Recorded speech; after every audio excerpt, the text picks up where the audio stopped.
पुराने जमाने की एक दूर दराज बस्ती में नाइल नाम का शख्स अपनी बीवी जैनब के साथ एक सादे से कच्चे घर में रहता था। नाइल कुम्हार था, लेकिन बर्तनों की बिक्री कम और आमदनी बहुत थोड़ी थी।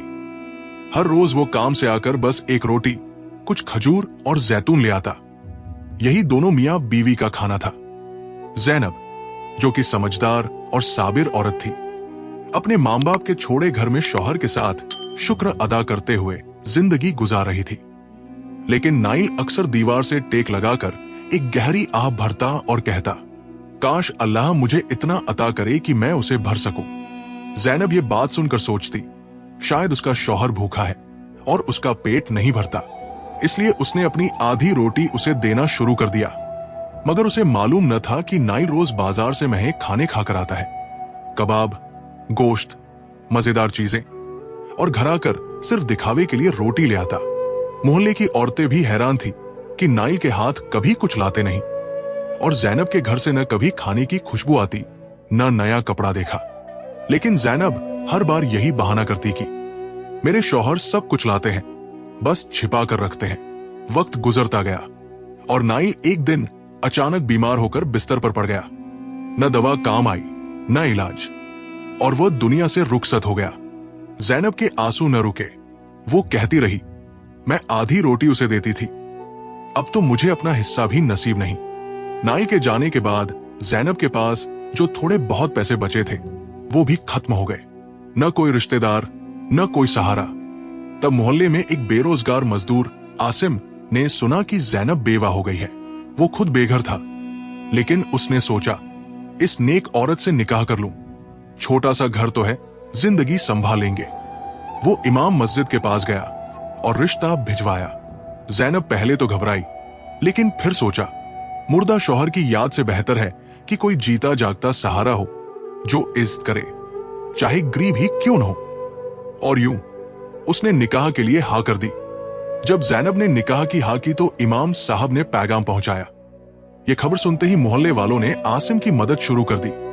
किसी ने जुबा दिया, किसी ने जूता, कोई हम्माम ले गया, तो किसी ने हजामत बनवाई और खुशबू लगवाई। उधर जैनब ने भी अपनी मां का पुराना लिबास निकाला, गुस्ल किया, और सहेलियां उसे सजा संवार कर शादी के लिए तैयार करने लगी। मगर दिल में खौफ था, कहीं मोहल्ले की औरतें मजाक न उड़ाएं कि ये कैसी शादी है। सुना है आसिम तो सख्त तबीयत का बंदा है। मगर जब आसिम निकाह के बाद अंदर दाखिल हुआ, जैनब हैरान रह गई। वो निहायत खुश अखलाक, खूबसूरत और नर्म लहजे वाला नौजवान निकला। उसने मुस्कुराकर सलाम किया, तोहफा दिया, और जैनब दिल ही दिल में कहने लगी, शुक्र है मैंने दुनियावी सोच से फैसला नहीं किया। आसिम भी जैनब को देखकर हैरान था। ऐसी खूबसूरत, सादा और बाह्या औरत। दोनों ने इस नई जिंदगी का आगाज दुआओं के साथ किया। 2 दिन बाद आसिम सुबह काम की तलाश में निकला। एक ताजिर ने उसे दीवार मरम्मत करने का काम दिया। आसिम ने खूब मेहनत से काम किया और शाम को मजदूरी लेकर बाजार चला गया। उस दिन वो गोश्त, सब्जियां, मसाले और तेल खरीद कर घर आया। जैनब ने खुशी से दीगची निकाली, हमसाये से लकड़ियां ली, और पहली बार सालों बाद उसके घर में खाने की खुशबू फैली। जब खाना पक गया तो दोनों ने पेट भरकर खाया और अल्लाह का शुक्र अदा किया। आसिम मुस्कुराकर बोला, आज चाय नहीं, लेकिन कल चीनी, चाय और बादाम सब लाऊंगा। अगले दिन आसिम फिर काम पर गया। ताजिर ने उसे खाने में दाल और मुर्गी दी, मगर आसिम ने आधा बचा लिया जैनब के लिए। जब ताजिर ने पूछा तो आसिम ने सच बताया कि बीवी के साथ खाना चाहता हूं। ताजिर खुश हुआ, उसकी मजदूरी बढ़ा दी, सब्जियां, फल, मुर्गी तक दे दी और कहा, आज तुम्हें पूरा सामान लेकर जाना होगा। अपनी बीवी के लिए फसली दाल तैयार करो। शाम को आसिम घर लौटा, हाथों में रिज्क, दिल में सुकून और जेब में बाकी पैसे। जैनब ने पहली बार घर में बादाम वाली चाय पी, खुशबूदार मुर्गी खाई और दिल ही दिल में सोचा, अब तो हर शाम खुशबू लेकर आती है, हर दिन दुआ बन गया है। एक दिन आसिम कपड़े का टुकड़ा लाया, बोला, अब तुम्हारे पुराने कपड़े काफी हो गए, नया जोड़ा सिलवाओ। फिर जूता लाया, फिर और चीजें, और जैनब की जिंदगी बदलने लगी। वक्त के साथ जैनब की हालत बेहतर होती गई, चेहरे पर रौनक आई और वो दिल से आसिम से मोहब्बत करने लगी। अब वो उसे सैयद आसिम कहकर पुकारती, इज्जत और प्यार से। एक रात उनका मगरूर हमसाया मंसूर ये सुनकर तड़प गया।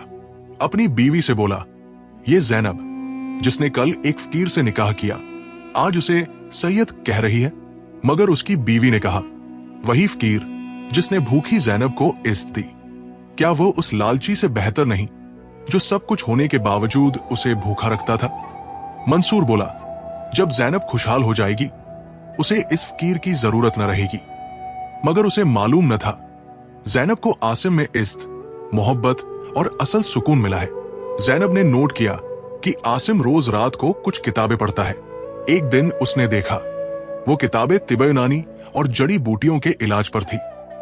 जैनब ने पूछा, मगर आसिम ने बात टाल दी।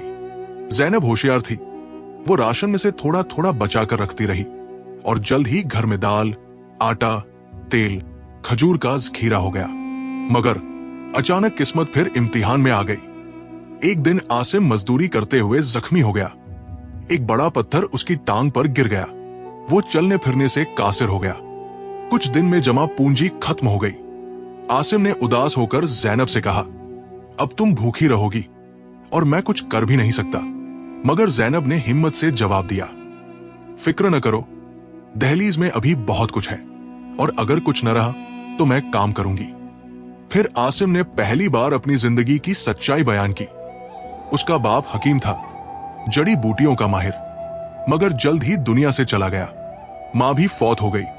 विरासत में से भाइयों ने हिस्सा न दिया और चचा ने कुछ दिन रखने के बाद रास्ते से निकाल दिया। एक बार चचा ने कुछ सिक्के दिए और कहा, अपनी जिंदगी का बोझ खुद उठाओ। तब से आसिम सड़कों पर था, मगर दिल में ख्वाब था, अगर रिस्क मिला तो अपने बाप का हिकमत खाना दोबारा खोलूंगा। बातों के दौरान अचानक जैनब ने शोर मचाया। वह चूहा फिर आ गया, चोरी करके भागता है। दोनों ने देखा वो चूहा एक दीवार के शिगाफ में गायब हो गया। आसिम ने दीवार चेक की, एक ईंट ढीली थी। उसने ईंट हटाई तो अंदर एक छोटा सा गड्ढा था और उसमें एक लकड़ी का बक्सा। जब बक्सा खोला तो चमकता सोना, भरा हुआ खजाना। आसिम के दिल में तरद्दुद था, लेकिन फिर उसने पूरा संदूक सोने का दोबारा उसी जगह छिपा दिया और बोला, अल्लाह ने मुझे इसका अमीन बनाया है, मैं सब्र से काम लूंगा। फिर वो गया, दवाई खरीदी, मरहम लगाया और कुदरत के नजारों से लुत्फ अंदोज हुआ। हैरत अंगेज तौर पर दर्द कम हो गया। वो बिना सहारे के चलने लगा। फिर बाजार से खरीदारियां की और एक मजदूर के साथ पूरा राशन, कपड़े, खुशबुएं और तोहफे घर लाया। दरवाजा खुला और जैनब की आंखें हैरत से फैल गई। हर वो चीज जो इंसान चाहे, खाने, पहनने, सजने की, सब कुछ था। मगर जैनब खुशी में ये तक न सोच सकी कि ये सब आया कहां से। रात को जब माहौल पुरसुकून हुआ, आसिम ने कहा, ये सब रिस्क अल्लाह ने दिया है, मैंने तुमसे कुछ छुपाया। वो खजाना जो चूहे के पीछे मिला था, वो सोना मैंने नहीं छुपाया, बल्कि तुम्हारा हक समझकर तुम्हें देना चाहता हूं। जैनब की आंखें नम हो गई, मगर उसने सोने को लेने से इनकार कर दिया और बोली, ये तुम्हारे हाथ में ज्यादा महफूज है क्योंकि तुम अमानतदार हो। अगले दिन आसिम ने घर की मरम्मत करवाई। नया फर्नीचर, कालीन, पर्दे लगे। मोहल्ला हैरान और आसिम अब सैयद आसिम बन चुका था। मगर मंसूर अब भी हिकारत से कहता, चाहे अमीर हो जाए, अंदर से तो वही भूखा फकीर है। एक रात जैनब ने आसिम से पूछा, तुम अल्लाह से मांगते हो कि रिस्क को खाली कर दो, जबकि मेरा पहला शौहर तो चाहता था कि खजाना भर जाए। आसिम मुस्कुराया, क्योंकि यह खजाना उसी का था, वो इसे भरना चाहता था और मैं इसे खैर में खर्च करना चाहता हूं। जैनब ने रोना शुरू कर दिया। मैं भूखी रही, वो खजाना भरने में लगा रहा। आसिम ने कंधे पर हाथ रखा। अब वो वक्त खत्म हो चुका है। अल्लाह ने तुम्हें इज्जत, मोहब्बत और एक नया घर दिया है। शुक्र करो और इस खैर को बांटो। अगले दिन आसिम ने एक हिकमत की दुकान खोली। बाप के पुराने आलात निकाले, किताबों से सीखे नुस्खे आजमाने लगा। कुछ महीने गुजरे और उसने इतनी कमाई की कि जैनब को सोना वापस कर दिया। जो उसने अमानत के तौर पर दिया था। और दूसरी तरफ मंसूर तिजारत में खसारे पे खसारा, आखिरी सामान बेचकर गुजारा। बीवी कहती रही, आसिम से मदद मांगो, जिंदगी बचाओ। मगर वो अकड़ से बोला, मैं मर जाऊंगा मगर इस फकीर के आगे हाथ न फैलाऊंगा। और नतीजा, बीवी उसे छोड़कर चली गई बच्चा लेकर, और कर्जदार उसके दरवाजे पर आन खड़े हुए। दोनों ने करवट बदली। अब वही आसिम जिसे कभी फकीर कहकर मंसूर ठुकराता था, वही आसिम उसका नया मालिक इमकान बन चुका था। मंसूर घर से निकाला गया, दरबदर हुआ। कोई न रहा जो उसे पनाह दे।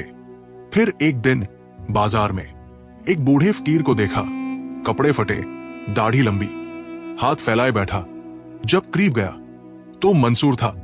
आसिम करीब आया, आंखों में तलखी नहीं, आजिजी थी। याद है जब तुम मुझे सड़क पर सोता देखकर गालियां देते थे? अब बताओ, गालियां किसको लौटें? मंसूर की आंखें झुक गई, आवाज कांपने लगी। तुम यहां मेरा मजाक उड़ाने आए हो? आसिम मुस्कुराया, नहीं मंसूर, मैं तुम्हें उठाने आया हूं। चलो तुम्हें घर वापस ले चले, और एक काम भी दूंगा। मंसूर की आंखों से आंसू बह निकले। अब समझ आया कि जैनब तुम्हें सैयद आसिम क्यों कहती थी। एक महीने बाद मंसूर की हालत बेहतर हो गई। बीवी और बच्चा वापस आ गए, मगर वो खामोश रहने लगा, कुछ ज्यादा ही खामोश। बीवी ने पूछा, खामोशी किस तूफान का पेशखिमा है? गुस्से से बोला, हम कब तक आसिम के नौकर रहेंगे? मैं अपनी तिजारत और सब कुछ वापस लूंगा। बीवी ने खबरदार किया, अगर मेरी जिंदगी दोबारा फाकों में डाली तो इस बार मैं हमेशा के लिए चली जाऊंगी। मगर मंसूर अब शैतान के रास्ते पर था।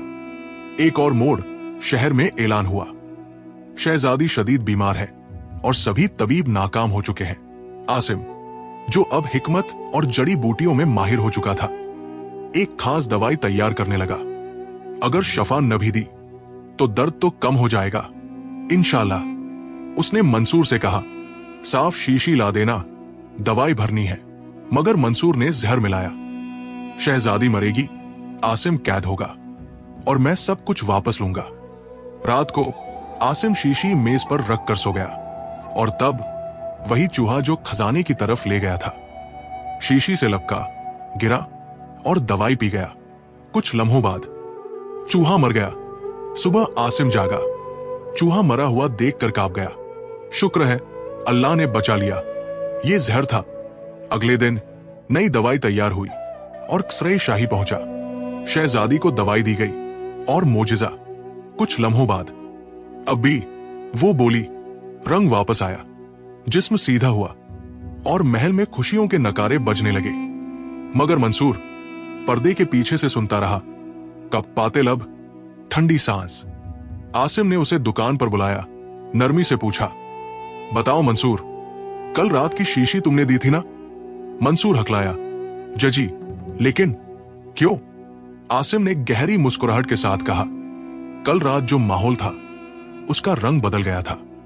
जहर डालने वाले को अल्लाह ने चूहे के जरिए बैंकाब कर दिया। मंसूर की आंखें जमीन में धंस गई। सुबह हुई, आसिम ने मंसूर को बुलाया। आवाज नर्म थी मगर आंखों में गहराई। मंसूर, जो दवाई मैंने बनाई थी उसका रंग बदला हुआ था, कुछ अजीब सा था। क्या तुमने कुछ महसूस किया जब शीशी लाए थे? मंसूर का चेहरा पीला पड़ गया, पसीना बहने लगा, लेकिन हिम्मत बांधकर बोला, शायद शीशी गंदी हो या कोई चीज गिर गई हो। आसिम ने सिर्फ इतना कहा, सुभान अल्लाह, कभी कभी चूहे भी इंसानों से ज्यादा वफादार होते हैं। यह जुमला मंसूर के दिल पर तीर बनकर लगा। रात भर करवटें बदलता रहा, नींद ना आई। अपने तमा, साजिश और नाकामियों को सोचता रहा। सुबह होते ही वो आसिम के कदमों में गिर गया, रोते हुए सब कुछ सच सच बता दिया। मैंने तुम्हें बर्बाद करना चाहा, माफ कर दो। आसिम ने गहरी सांस ली। अगर तुम वाकई ताइब हो तो अल्लाह भी माफ करने वाला है, लेकिन साथ शर्त रखी, तौबा का सबूत दो, यहां काम करो, और जब मैं मुतमिन हो जाऊं तुम्हें एक अलग दुकान और नई तिजारत दूंगा। उसी दिन से मंसूर बदल गया, सच्चा, मेहनती, खामोश और पुरखलूस। आसिम की तिजारत फलने फूलने लगी। यहां तक कि बादशाह का शाही तबीब बन गया। इनामात, इज्जत और शान सब मिल गया, लेकिन उसकी सबसे बड़ी कामयाबी यह थी कि उसने किसी जरूरतमंद को खाली हाथ न लौटाया और कभी भी बदले की आग में न जला। एक दिन आसिम घर आया, वही जगह जहां खजाना दफन था। देखा तो हैरतजदा रह गया। वो सुराख जहां से वो चूहा निकला था मुकम्मल गायब हो चुका था। जैसे वो चूहा पहले आया था हिदायत के लिए और फिर बचाव के लिए, और अब अपना काम पूरा करके रुखसत हो चुका था। सबक, कभी किसी की गुर्बत को मत रोंदो, वक्त बदलता है। दौलत इम्तिहान भी है और फितना भी, दिल में नहीं हाथ में रखो। जो माफ करता है वही असल फाती है।